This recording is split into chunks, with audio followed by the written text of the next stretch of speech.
Assalamualaikum warahmatullahi wabarakatuh. Waalaikumsalam warahmatullahi wabarakatuh.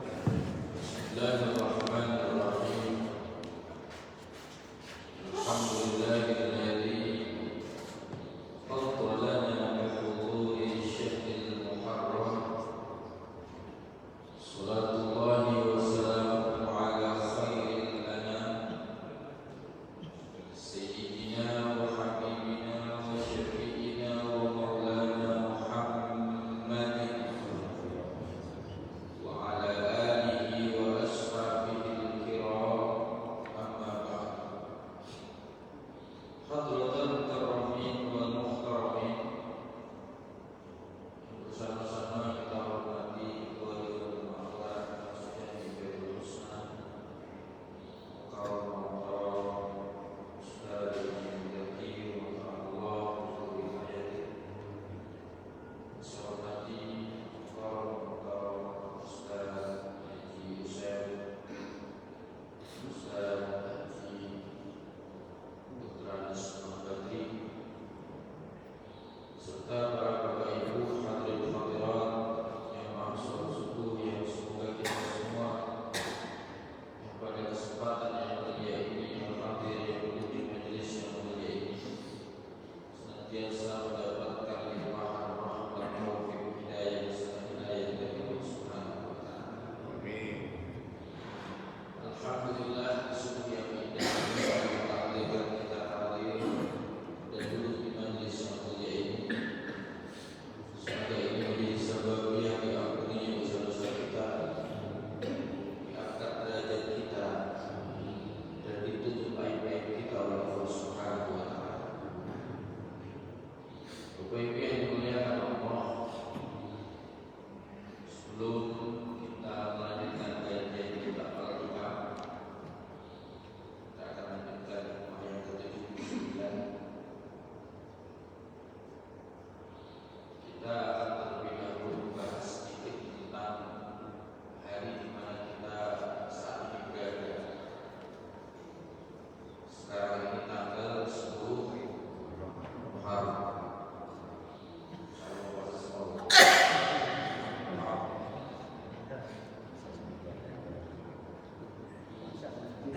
Muharram ini punya nama tasdid, namanya masuk hari yang dalam masuk dari kata asal, yaitu 10. Di hari asal itu hari ke-10 dihadirkan di dalam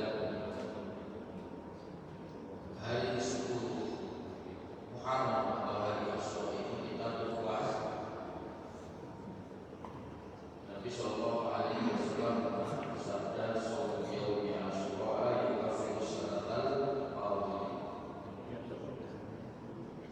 Puasa tanggal 10 bulan Muharram atau hari Asyura itu fadilahnya atau keutamaannya menghapus dosa setahun yang lalu. Dosa yang diampuni itu pertama dosa yang kaitannya dengan dan yang kedua sifat dosa yang kecil. Kalau dosa kepada manusia itu nggak bisa terhapus dengan kita puasa hari Asyura, atau dosa dengan Allah tapi yang sifatnya besar. Dosa besar itu harus taubat langsung. Yang cukup kita melakukan kebaikan. Kenapa kok bisa puasa hari Asyura itu menghapus dosa yang setahun yang lalu? Ini sebagai terjemahan dari firman Allah, innal hasanat yudhibnas sayyi'at. Sesungguhnya perbuatan-perbuatan baik itu bisa menghilangkan dosa-dosa dari perbuatan buruk. Kebaikan-kebaikan yang kita lakukan itu bisa menghapus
sunnah walaupun puasa tanggal 10 hari karena hadisnya jelas saum yaum Asyura yukafiru sanata, puasa hari Asyura itu menghapus dosa tahunnya. Lalu kita melihat kronologi kenapa Rasulullah puasa hari Asyura. Saya dijawabkan karena mengikuti tradisi orang-orang yang mana orang-orang Yahudi itu mengikuti kebiasaan Nabi Musa. Nabi Musa itu setiap hari Asyura beliau berpuasa. Apa alasan Nabi Musa berpuasa pada hari Asyura? Karena anjallahu Musa wa bani Israila min al-Qur'an. Allah menolong Nabi Musa dan kaumnya yaitu Bani Israel dari kejaran musuhnya yaitu Fir'aun.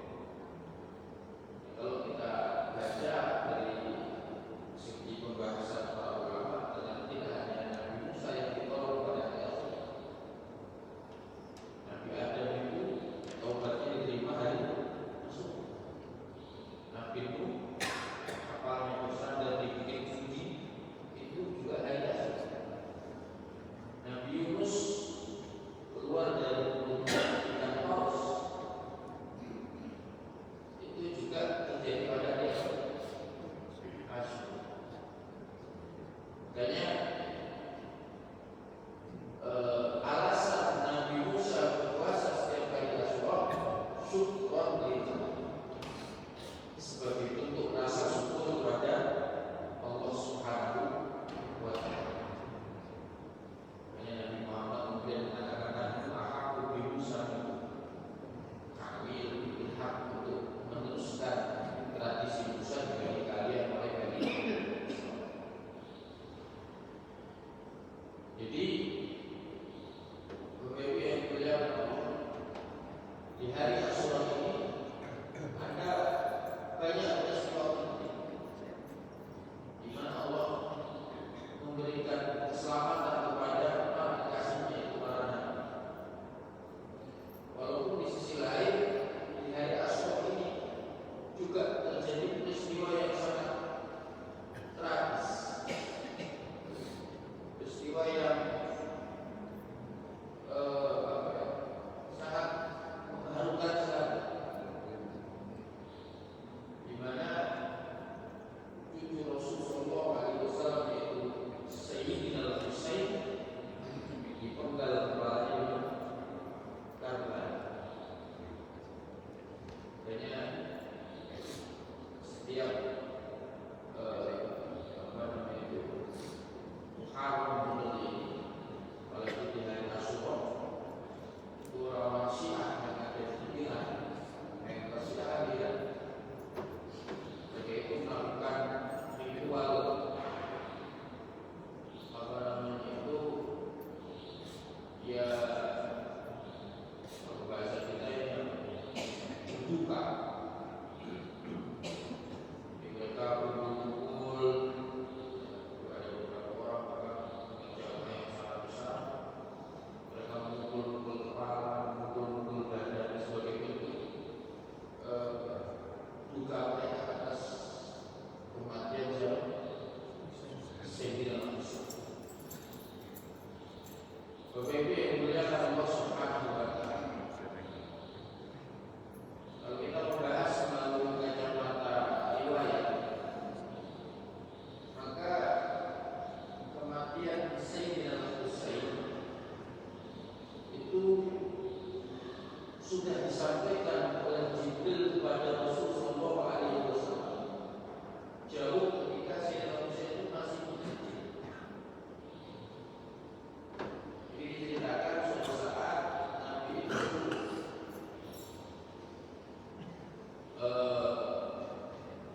berkunjung jatahnya tinggal di rumah salah satu istrinya namanya Ummu Salam. Nabi rumahnya sesuai dengan kita istri. Jadi salah satu istri Nabi namanya Ummu Salam. Saat Nabi SAW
Apa kata Rasulullah? Laqad dakhala alayya al-baita malakun lam yadkhul alayya qibla. Barusan malaikat Jibril datang menemui, dan dia tidak pernah menemuiku dalam kondisi seperti itu. Faqala li, kemudian malaikat Jibril mengatakan kepadaku, inna bunaka hadza Husainun maqtul. Dalam riwayat Nabi tanya, wahai Muhammad, kamu cinta enggak dengan cucumu? Nabi bilang, sangat cinta.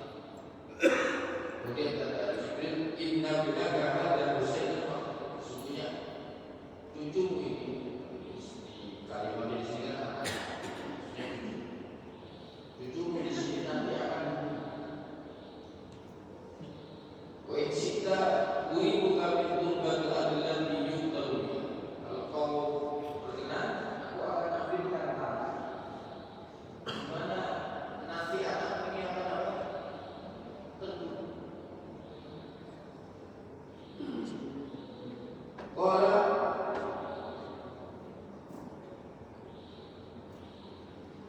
kemudian dikatakan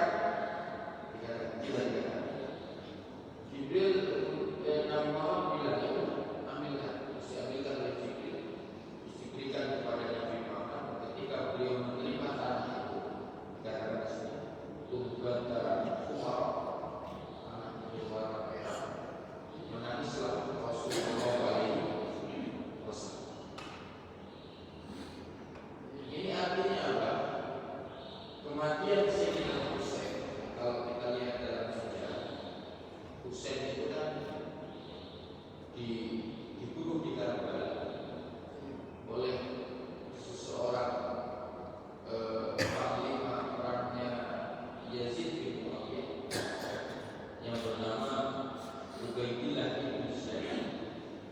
Ubaidillah bin Zaid, dialah orang yang memenggal kepala Sayyidina Husain.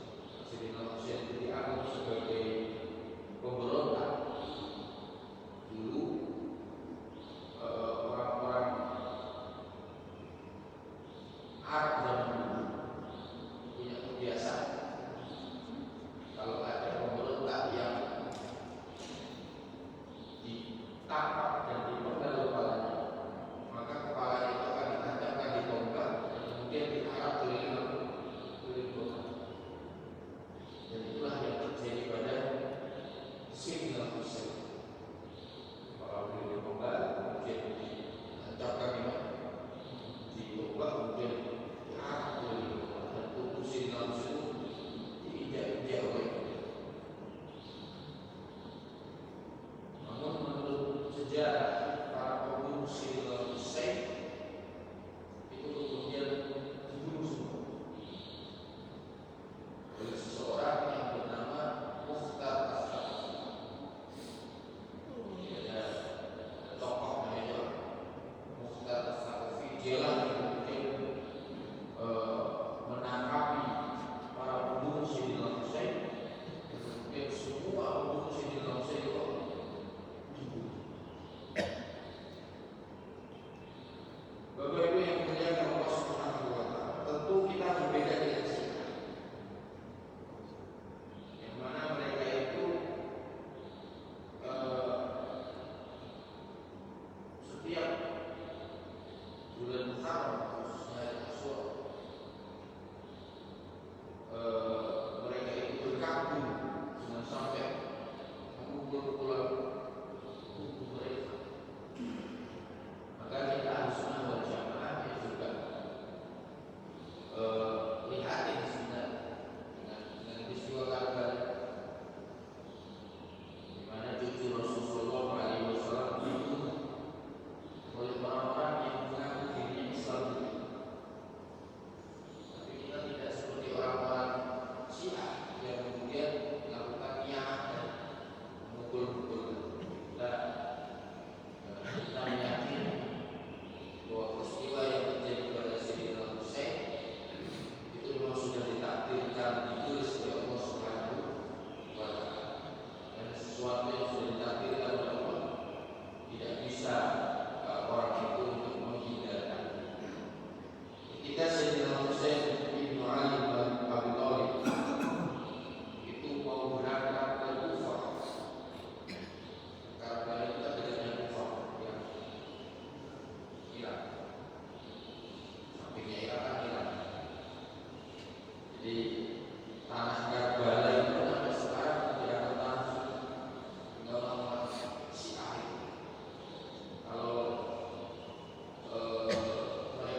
Bagaimana kita dengan Syiah? Ya kalau secara kita berbeda, tapi tidak ada salahnya kita berhubungan baik dengan mereka. Karena persaudaraan itu kan tidak hanya ukhuwah Islam, tapi ada ukhuwah persaudaraan atas dasar tanah air, sama-sama warga negara Indonesia. Kalau orangnya Iran bagaimana? Ya minimal ukhuwah bahasa. Kita bersaudara dengan mereka atas dasar kemanusiaan. Kalau kita kan di sini ukhuwahnya ukhuwah Islam. Kalau mereka Syiahnya tidak parah, yang Syiah Ja'fari itu kan tidak parah. Ya berarti ukhuwah Islamnya. Tapi kalau sudah parah, mereka itu mengkafirkan sahabat, lawan siapa? Yang parah mengkafirkan sahabat. Maka orang Syiah yang parah, kalau mereka buka main, mereka itu sambil juga Allah membatalkan Abu Bakar, Allah membatalkan Umar, Allah membatalkan Aisyah, Allah membatalkan Hafsah, Allah membatalkan Abu Bakar, membatalkan Aisyah, membatalkan Hafsah. Itu siapa? Kalau yang seperti itu ya kita ukhuwah dengan mereka, ukhuwah bahasanya, bukan ukhuwah Islamiyah. Karena mereka mengkafirkan para sahabat. Nah ini terkait Aisyah Rasulullah yang kita saat ini berada di dalam. Bapak Ibu yang dimuliakan Allah Subhanahu wa Ta'ala, kita lanjutkan kita Al-Kitab terpisah juga. Sebelum saya lanjutkan, ini ada yang tanya.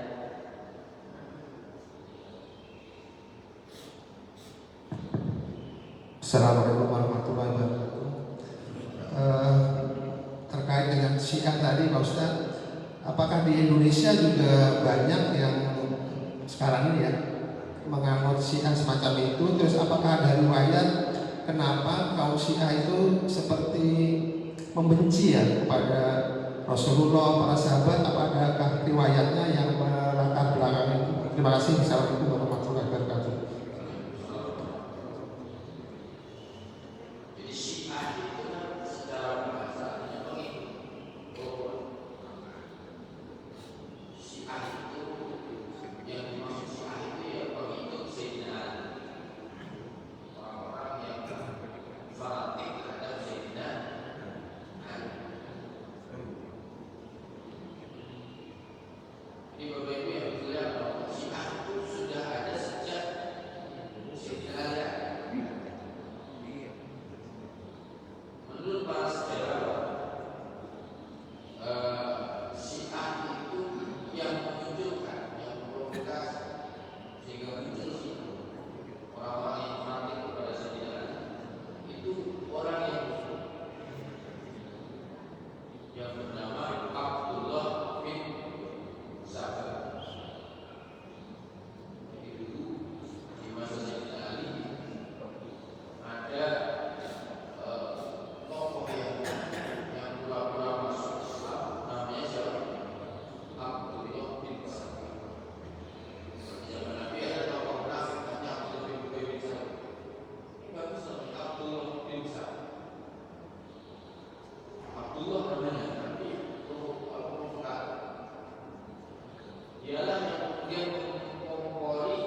Yang tahu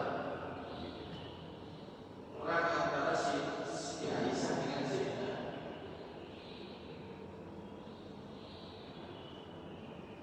Abdullah bin Sabah itulah yang kemudian menjadi penyebab terjadinya perang sivil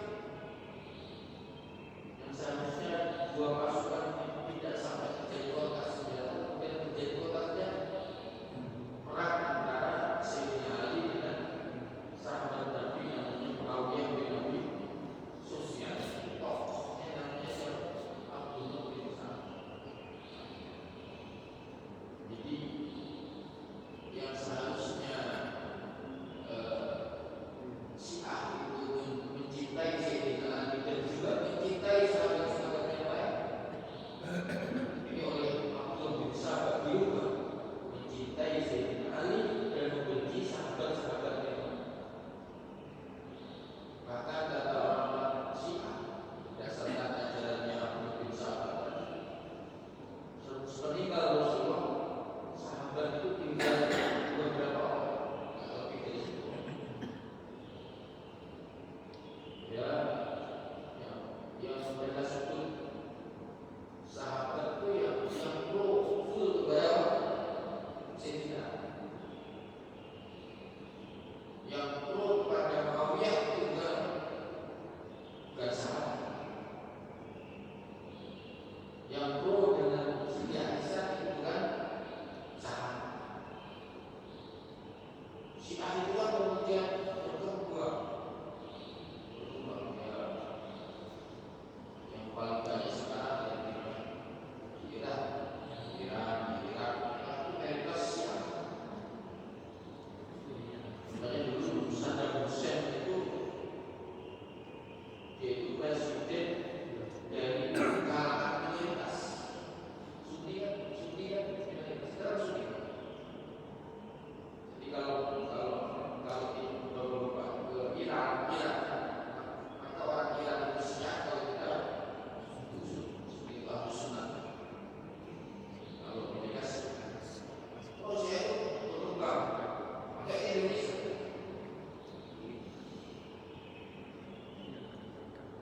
itu tokohnya Jalaluddin Ahmad itu Syiah.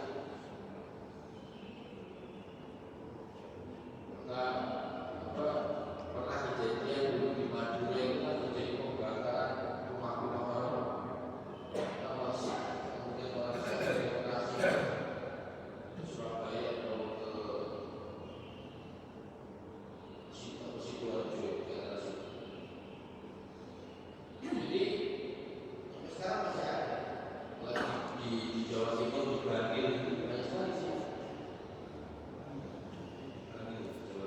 Baik. Di Bekasi itu tidak ada. Dan mereka kan tidak menampakkan diri. Tidak menampakkan diri. Jadi WB mulia Allah Subhanahu wa Ta'ala ada sebelas ya. Tanya saya.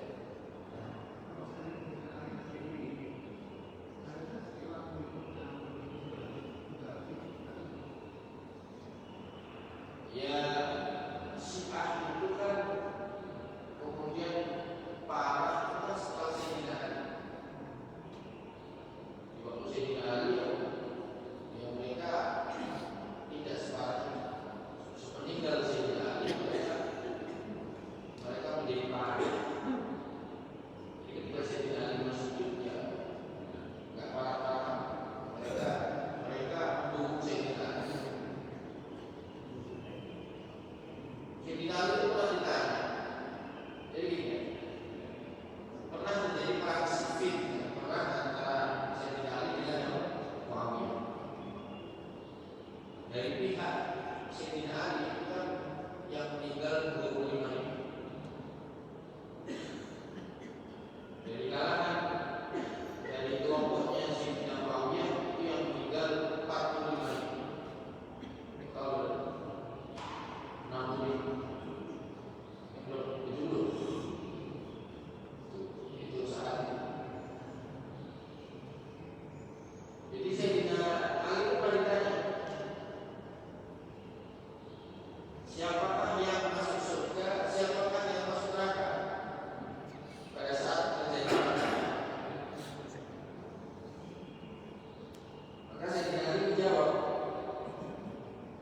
yang berjuang lillahi ta'ala ialah yang masuk surga.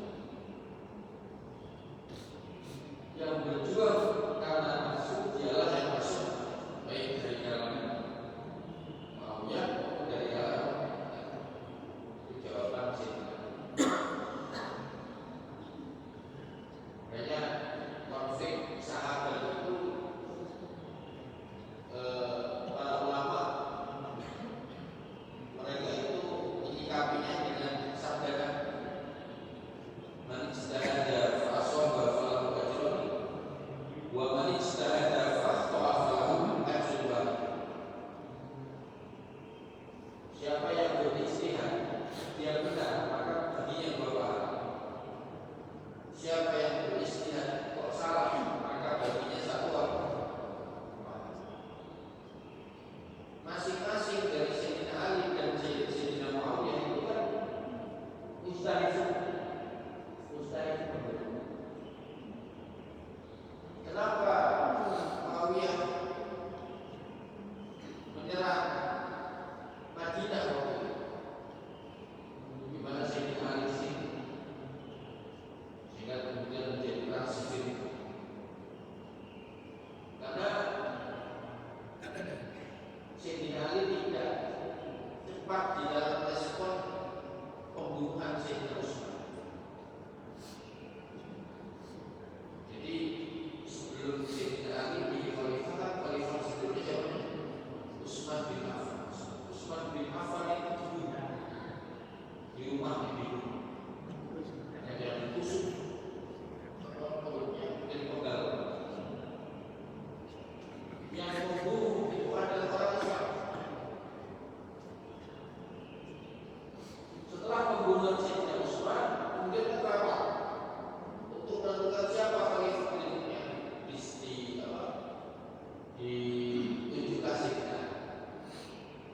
ditunjukkan Sayyidina. Harapan keluarganya Sayyidina Utsman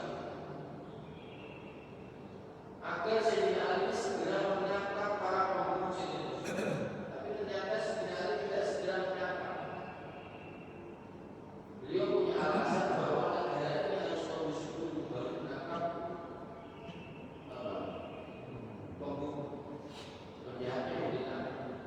Kalau maunya kelompoknya keluarganya Utsman nggak begitu, tangkap dulu baru kita bilang negaranya harus kondusif. Tangkap dulu baru mengkondusifkan negara. Kalau Sayyidina Ali enggak, negara dulu kondusif baru tangkap. Bagaimana kita bisa punya kalau negara kita enggak kondusif? Oke, kalau gitu kita ternyata sudah berbulan-bulan lamanya tetap membunuh Sayyidina Utsman tidak segera ditangkap. Inilah yang kemudian dilaporkan kepada Muawiyah bin Abi Sufyan yang menjadi masih keponakan daripada Utsman. Bahkan dikatakan baju yang dipakai oleh Sayyidina Utsman yang berlumuran darah ini dibawa kepada Sayyidina, dibawa kepada Muawiyah dan diberikan kepada. Dan Muawiyah kalau sudah naik ke atas mimbar berkhutbah, beliau selalu mengangkat dari sisi Utsman sudah dibunuh, tapi pembunuhnya sampai sekarang masih bergerak. Kalian tahu yang pemimpin yang membiarkan pembunuh seperti ini? Orang mengkaji itu ya. Orang mulai kita cinta Sayyidina Utsman, cinta keluarga Muawiyah. Wah, ini mereka kita harus balas atas pembunuhan Utsman bin. Ini terjadi perbedaan kebijakan. Kalau maunya sikap pembunuhnya baru mempolisi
Bayangkan, Sayyidina Utsman itu khalifah zaman itu.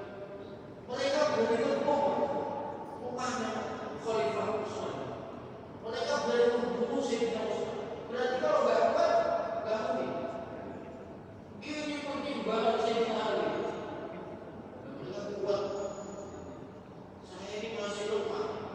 Mana mungkin lemah lawan? Kalau Muawiyah nggak bisa, nggak mikir kayak gitu. Kalau khalifah berarti kuat, ditahan aja. Sehingga terjadi dua pihak. Makanya kita harus betul-betul itu kan gampang ya.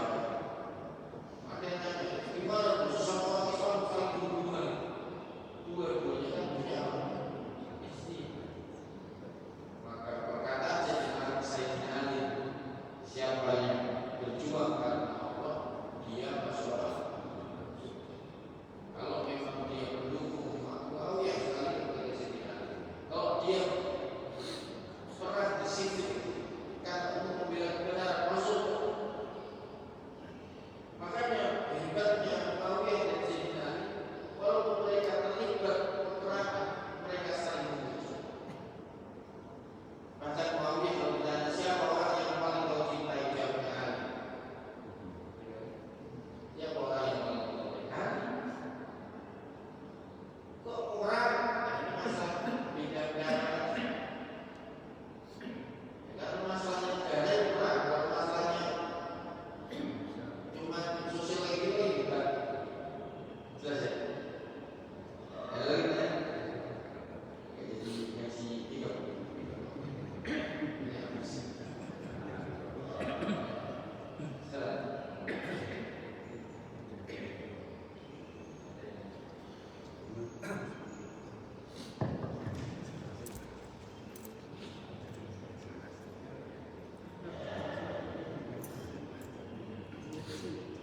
Assalamualaikum warahmatullahi wabarakatuh. Tadi saya menyimak Pak Ustadz, berkumpulnya orang Muslim di suatu tempat adalah suatu ukhuwah Islamiyah. Tetapi bila orang Syiah berbaur dengan Muslim dikatakan kemanusiaan. Sekarang pertanyaannya, kalau kita bersimpati kepada Palestina, ya, kita terus membantu Palestina, apakah bisa disebut Islamiyah atau Muslimah atau kemanusiaan, Pak? Gitu aja. Sekarang kan kemudian kita dalam berkecamuk, kita sedang berganti di media-media berkecamuk perang Iran sama Palestina, sama Israel. Padahal di kita kan banyak negara-negara di sekitar Palestina itu banyak negara-negara Muslim. Mengapa Iran yang bisa membunuh Israel dan negara Muslim itu tidak peduli dengan Palestina, gitu Pak?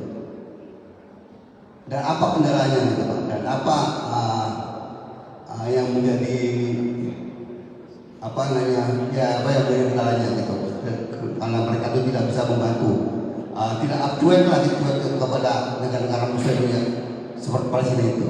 Demikian, terima kasih.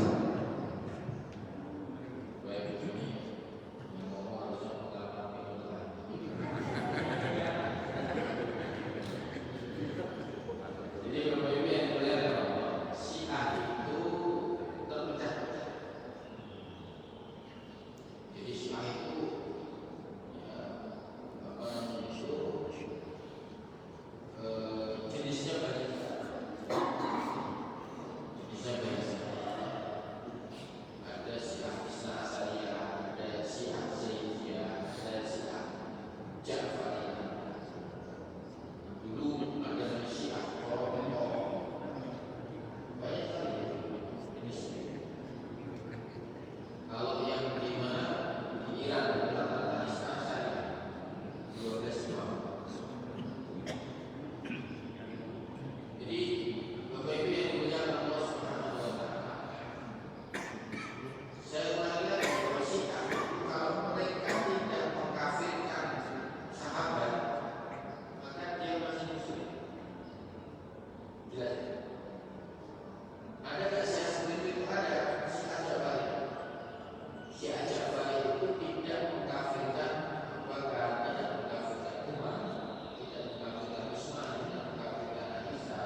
cinta kepada sahabat Ansor itu adalah bagian dari tanda ini.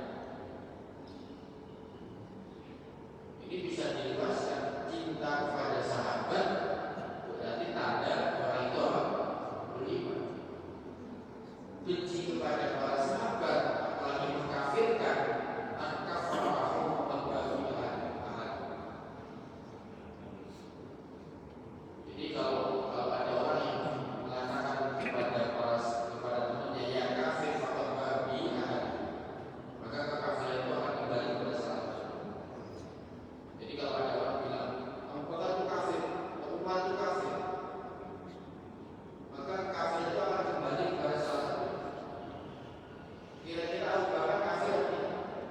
Mungkin kembalinya kepada Abu Bakar atau kepada yang mengatakan. Maka selama Syiah itu tidak membenci sahabat apalagi mengkafirkan, maka dia masih saudara kita yang Islam. Mereka masih Islam sama dengan. Tapi kalau sudah membenci apalagi mengkafirkan, berarti dia bukan dari orang Islam. Kalau kita menjalin hubungan baik dengan mereka, itu bukan isu Islam yang kuat. Persaudaraan atas nama manusia. Karena ada manusia ya saya memahami. Selanjutnya kita dengan Palestina bagaimana? Palestina itu rata Sunni. Rata Sunni, mayoritas Sunni. Dengan mereka kita ukhuwahnya ukhuwah Islamiyah Vietnam, Malaysia, sesungguhnya orang Sunni itu satu dengan yang lain bersaudara. Ini kenapa yang berani menyerang Israel itu Iran? Ya, pertama karena Iran itu tidak ada hubungan bilateral dengan Amerika. Ya, sekutu kan. Tapi negara-negara itu yang ada di sekitar Palestina itu semuanya punya hubungan bilateral dengan Amerika. Bahkan Irak itu kan sudah dikuasai Amerika. Saddam Hussein kan digulingkan. Terus 2003 Saddam Hussein digulingkan. Kemudian sekarang Irak itu dikuasai oleh Amerika. Kayak Qatar kemarin yang diserang oleh Iran, itu kan pangkalan militer Amerika di sini. Arab Saudi yang kita berangkat haji di sana, di situ juga ada pangkalan militernya Amerika. Arab Saudi hubungan dengan Amerika sangat bagus. Jadi negara-negara yang ada di sekitar Palestina itu punya hubungan baik dengan Arab Saudi. Itu sampai hotel di sana itu bukan Beirut, namanya Hilton. Hilton mana? Hotel Hilton. Itu kan sudah simbol bahwa Arab Saudi itu kerjasama dengan nama hotelnya bukan nama Arab. Itu menunjukkan bahwa negara-negara Arab itu punya hubungan baik dengan Amerika. Jadi kalau mereka sekarang tidak menyerang Israel, ya karena mereka menjaga hubungan baik dengan Amerika. Dan Amerika sangat gimana? Sangat membutuhkan. Jadi beberapa yang menjalankan Allah Subhanahu wa Ta'ala. Jadi sebenarnya kalau kayak Uni Emirat, lain-lain, Arab Saudi itu membantu Palestina selesai. Tidak perlu ngecek di Indonesia. Sekarang yang ngecek minta sumbangan 10.000, 50.000.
Pinggir aja di jalan dia keluar, dia ngambil mobil baru, ditinggal dia.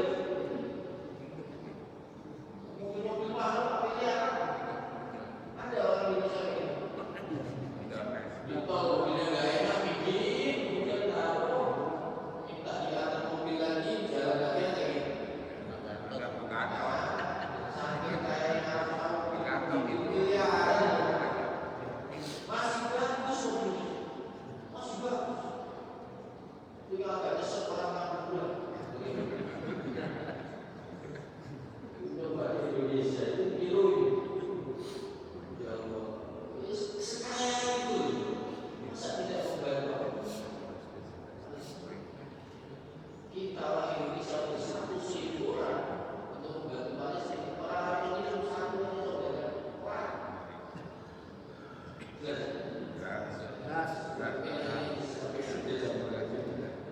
Dikit lagi Pak. Dikit lagi Pak.